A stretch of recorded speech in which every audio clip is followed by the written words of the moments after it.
Hi, hi, hi. This is Natasha, and I'm really excited to speak with the founder and creator of JLEW Bag. And how are you doing? I'm great, thank you. Great, awesome. So first and foremost, tell me the story behind the name of your company.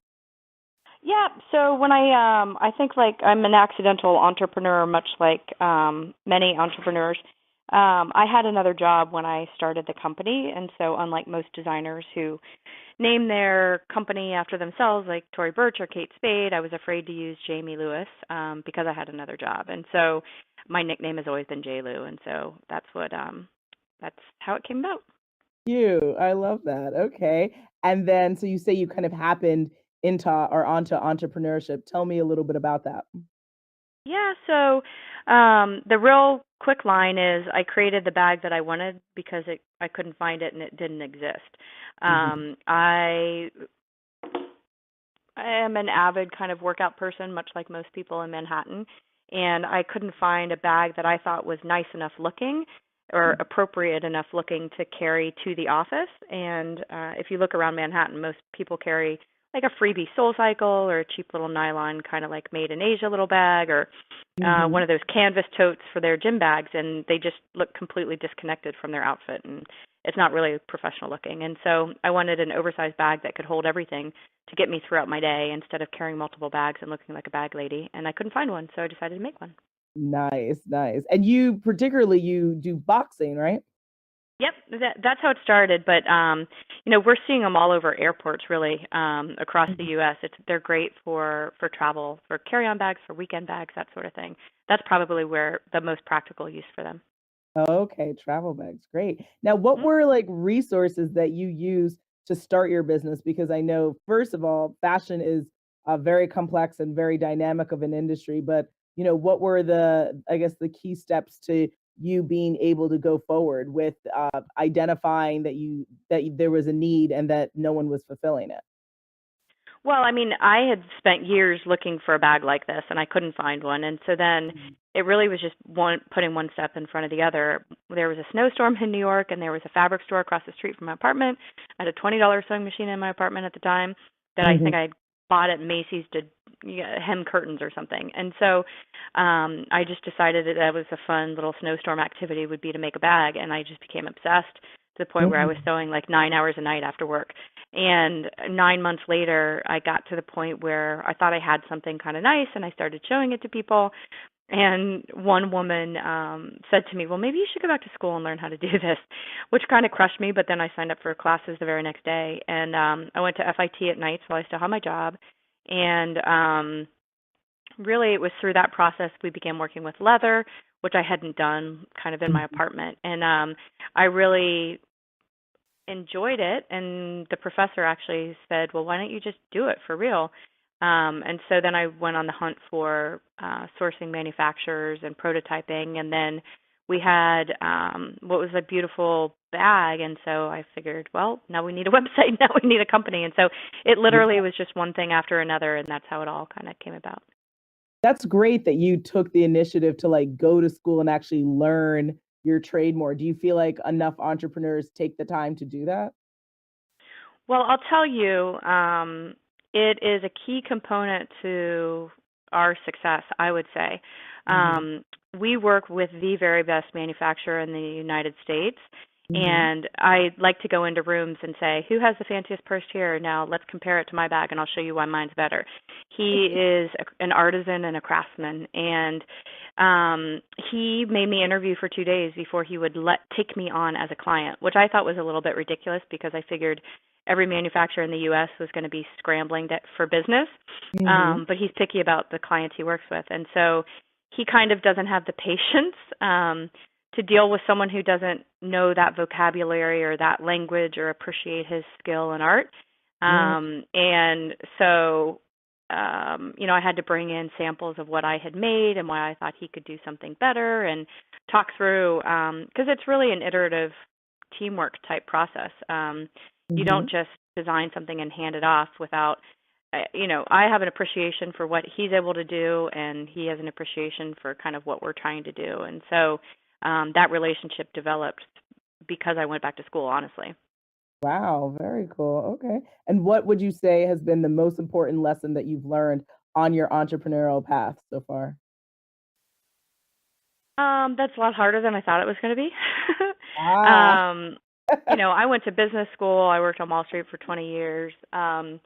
And retail is tough, fashion is tough. Predicting what people are going to like is tough. Selling is Mhm. tough. Every single part about it is much more difficult than I thought it would be. Interesting. Okay. And how, like, what's your take on how things are changing with the landscape of social media and how everything is so digitally, just like that's the importance now and retail, like actual stores are suffering. Well, what's your take on that? I think it's absolutely true. I mean, we just spent the weekend doing a pop up and at a physical store. We've shied away from having a physical store because you Mhm. it's really incredibly difficult um you can't just open a store and expect people to come by. You have to promote it and you have to drive traffic. And so we try and go pop up a bunch of different places to kind of um keep it different and keep it interesting and keep it relevant, but it's incredibly difficult. I am not a big believer in these social influencers as the new path for marketing because we Mhm. haven't seen a lot of social media marketing convert to actual sales. I think people Mhm. like to click on pretty pictures, but it doesn't mean they're actually going to purchase. So people Mm. still do think, I think, need to see, touch, feel, try on things. Mhm. Um, and so as an emerging designer, you have to be out there meeting people face to face. Maybe once you have an established brand and people kind of understand what they're getting, you need it less. But when you're starting out, I think there's a balance of you don't just put on a website and all of a sudden kind of blow out sales. There's people's attention span is so short these days. Mhm. Um, we spend an inordinate amount of time on digital marketing, and I mean it blows my mind, and it's still not as effective as it could be. Absolutely. That's so great that you shared that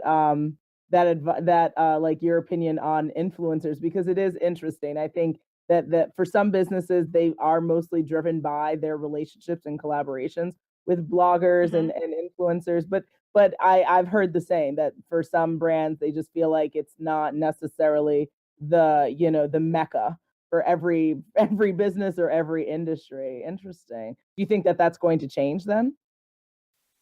I don't know. I mean, I'm personally feeling a lot of fatigue on all the digital. Like I see people kind of revolting and just going offline completely because they've been so inundated. You can't traffic anywhere with ads without ads just bombarding you. There's no safe spot online. And I've never been one to if a Kardashian wears something, I don't go out and buy it, but people do, I think. Mhm. So it depends. You have to know your customer and know your audience as to whether it's going to be effective or not. Ours Absolutely. are we make very high end, unique, bespoke type bags that Mhm. I don't. I think our customer base is maybe a little more educated and independent thinking. Mhm. So they don't need to see it on someone to know if they like it or appreciate it. They Absolutely. don't. They're not trend followers or trendsetters, I would say. So Ah, okay. And is that like the kind of the reasoning behind the like girls with guts kind of I would category say that that yeah, no. I mean that's the ethos of the brand, and we try and celebrate people who march to the beat of their own drum. Absolutely. And so there are very few brands that would use so many athletes as the face of their brand, but I think they deserve the spotlight, arguably more than a model. And so we try and create that for them. great. Is there like a new girl with guts that we should be looking out for that you're going to be celebrating? Maricela Cornejo, we were just in Mexico with her for her fight when she got signed with De La Hoya Boxing. So that was exciting. Nice. Yeah, we're super Very excited to cool. watch what she's about to do. Yep. Awesome. Awesome. Okay. Now, for other entrepreneurs out there who are interested in starting their own business, specifically even in fashion, what tips and words of wisdom do you have for them? Um, what tips for people in fashion? I mean, um, don't quit your day job.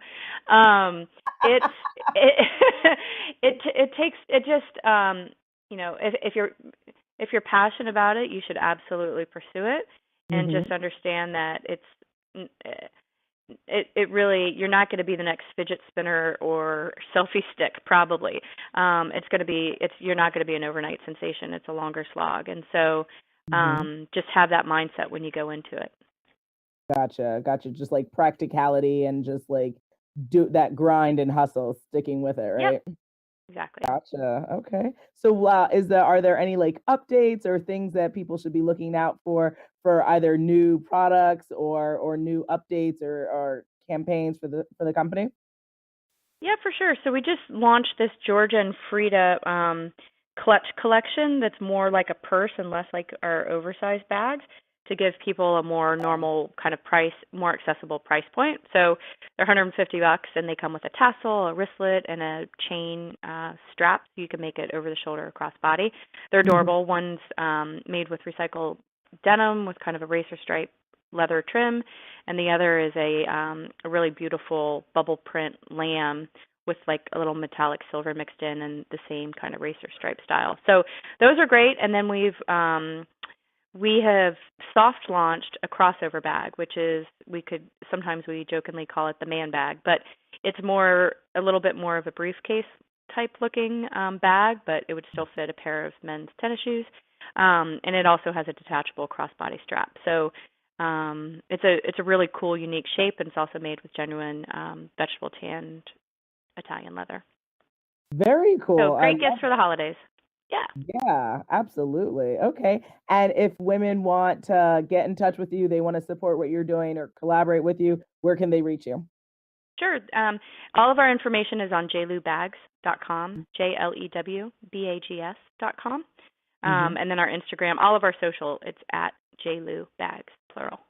Awesome, awesome. Well, thank you for taking the time to speak with me. I came across your brand when I was at the She Leads 2017 event, and I Yeah. thought your bags were really beautiful, and I was like, "Oh my god, I need to speak with the woman behind these bags." I think your story is really interesting, and again, thank you for celebrating, the warriors within women and that, like you said, like women who are trendsetters, women who are confident, independent thinkers, they absolutely should have fashion that supports them in their busy and, powerful lives. I agree. Thank you so much. Well, happy holidays. We'll talk to you Okay, soon. thanks. You too. Have a great Thanks. Thanksgiving. Uh-huh. You too. Bye.